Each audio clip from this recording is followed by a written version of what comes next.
Welcome back to the channel, my friends.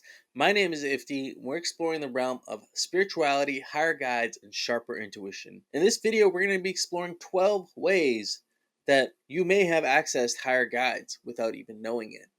With that being said, let's get right into the video. The first one here is inner knowing.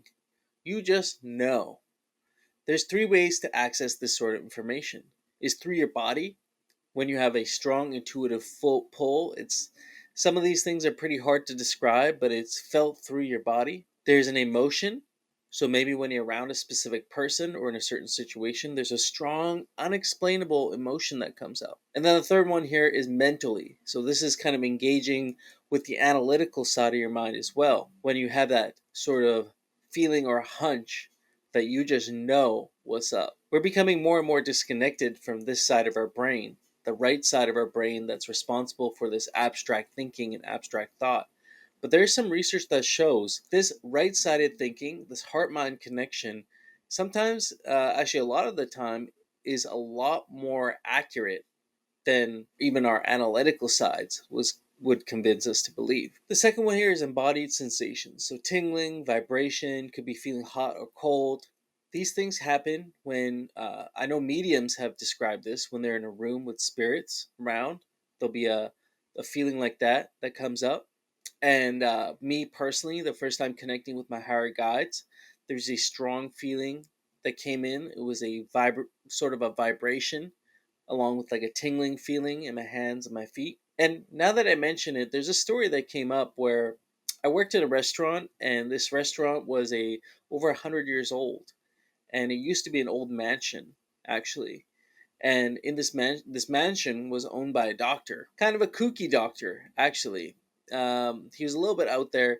In fact, there's rumors that he would do ice pick lobotomies in his basement, and that was where the staff room was. So I'd be changing late at night. I worked late shifts, so I'd be closing the restaurant at like 1 a.m. It'd be me and maybe one other person. We'd be getting ready to leave, and we would have strange sensations in our bodies, like almost shivers going up our spine. And there's another story for another day where we actually go down some tunnels that ran underneath the restaurant. Number three, visualizing. Access and affect are the two ways you can access this information. Access is when you visualize something that's going to happen and then it happens. Affect is when something has happened and it comes to you. There was a paramedic I worked with that I think actually had this ability, because we'd be looking for a patient. Sometimes people would stumble off into the woods, and with a high degree of certainty, he was able to lead us to these people a lot of the time. And I don't think he ever admitted he had this sort of ability, but it was almost too accurate to ignore. He had a streak going for sure. Number four is through personal touch. Have you ever touched an object or a person and you got information through that? Maybe you touched the object and it's a very old object and you envisioned people who had owned it before you did. Or maybe you just bought a car and you can actually envision who the prior owners were. There's some people that have this ability.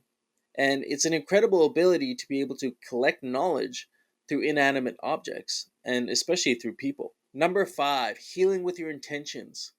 These are our Reiki healers out there, energy healers, people who work with energy bodies around people and are able to actually pull certain things out of their energetic field and heal these people.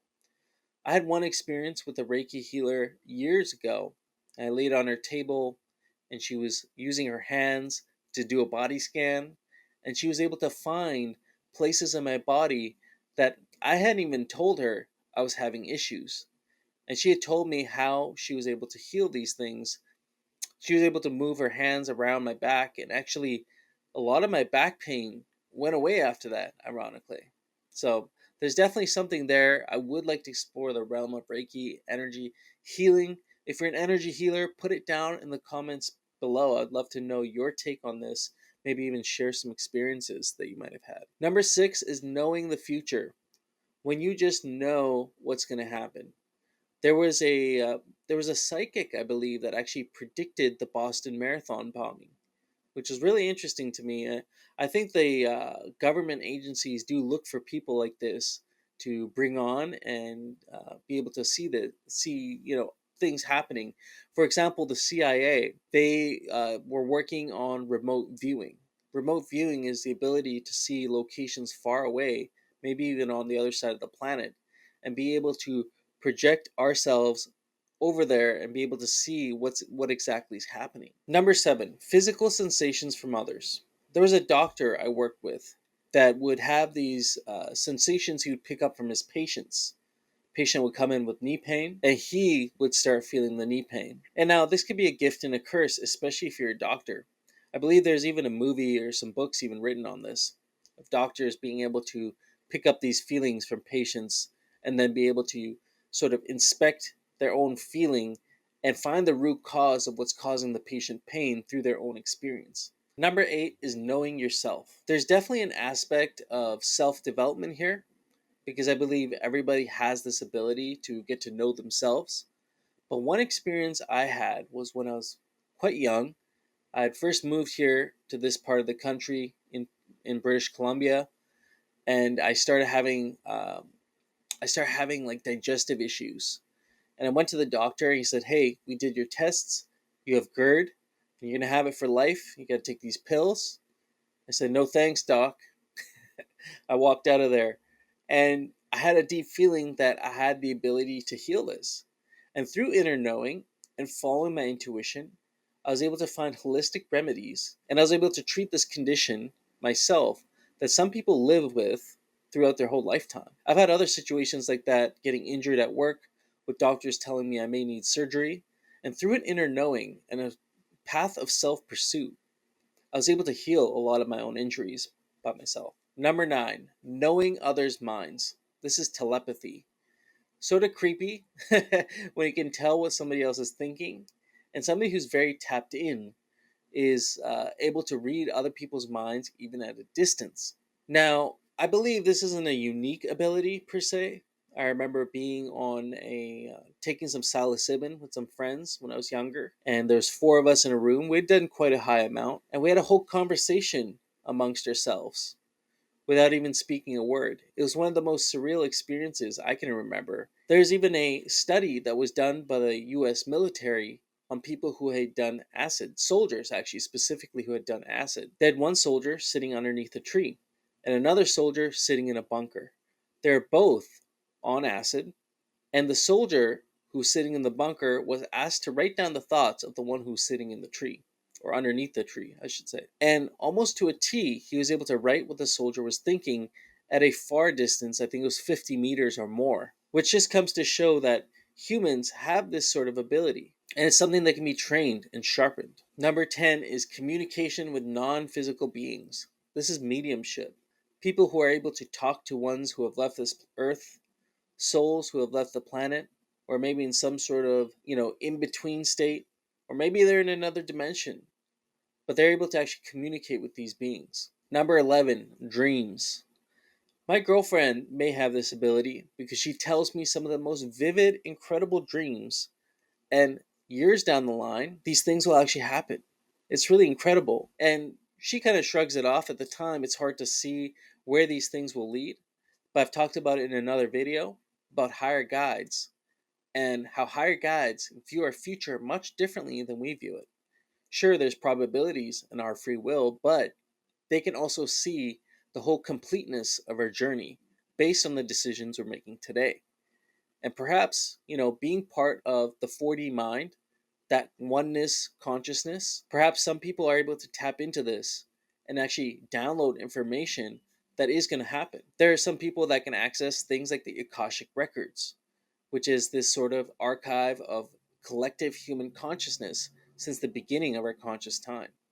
They're able to access these records and actually, with a high degree of precision, predict what's going to happen. You also had people, mystics in the past, like Nostradamus, Hermes Trismegistus, who I also believe had this ability to predict what was going to happen through their dreams. Inner voice. This is also known as clairvoyance. I believe a high amount of the population has this ability, this inner voice that we often ignore. It becomes a small voice at the back of our head. I know for me, it was for a very long time.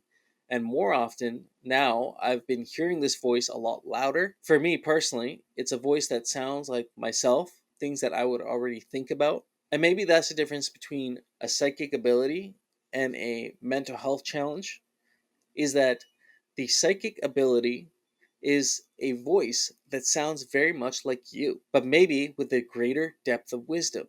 This is how our higher guides communicate with us. It is no surprise that humans have these sorts of abilities, and while we praise many people on this planet for having these unique abilities, everyone has some aspect of one of these 12 things.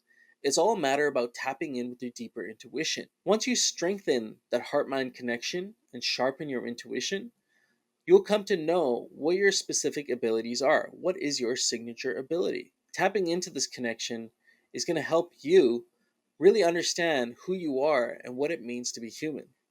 Let me know down in the comments below if you have ever experienced any of these things or if you have any of these abilities. And until next time, friends, peace.